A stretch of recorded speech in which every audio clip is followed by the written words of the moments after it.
Happy Friday morning, everyone. So I wanted to talk today about Take Me Out to the Ball Game. This weekend and last weekend in the state of Missouri, they started opening up baseball for travel ball. And actually, my 10-year-old is on a travel ball team.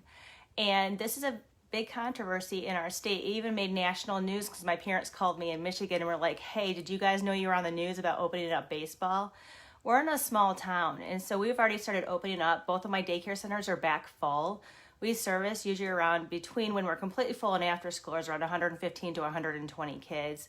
I think right now between both centers we're already up to like 80 something because during the day of my licenses those spots are filled. We just can't take our after schoolers right now. But anyways, so we do have travel ball this weekend. This will be the first time. They came out with all these guidelines that we have to do, how many kids are on the field, how many kids are in the dugout, where they have to sit, where the umpires have to be, how they have to do everything. And I'm actually a pitching coach. So on the side I do that, but because of COVID-19, I even haven't been given lessons. So it's going to be interesting to see this weekend if people follow the guidelines or not.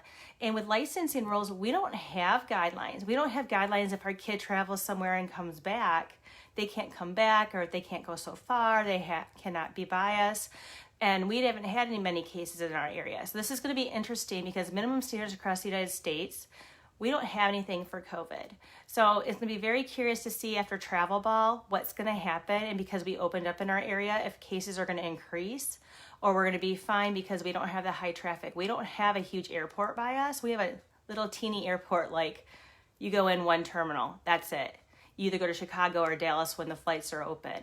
So it's curious to see what's going to happen with ball this weekend. As far as minimum standards goes, I'm very interested to see what's going to change because we can go above standards and we could actually put licensing rules in that we can write for our programs and let them know that they can, if they travel and come back, we have the right to not let them come in if we feel they're going to be exposed to COVID. But with travel ball, it's going to be interesting this weekend when I come back because I'm interested to see if everyone's going to follow the rules when we're at travel ball. We're going to a small town. I don't know how many teams are going to be there. So when I come back, I also have to watch it too because I am exposed to all the daycare kids that are first responders kids. So this weekend's going to be really interesting because I have not figured out how this is all going to work and stuff. And I don't know if travel ball is going to continue. So anyways, if you guys have standards for your parents and policies, you can go above standards and write in COVID licensing rules because we don't have them yet. I think across the United States, they're going to reevaluate everything. And I think they're going to figure out, are they going to make us put it in our handbook or not? Or are they going to let us do our own standards for COVID?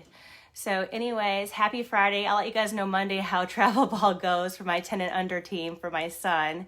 But anyways, I hope you all have a great weekend and don't forget to take time for yourself. Bye.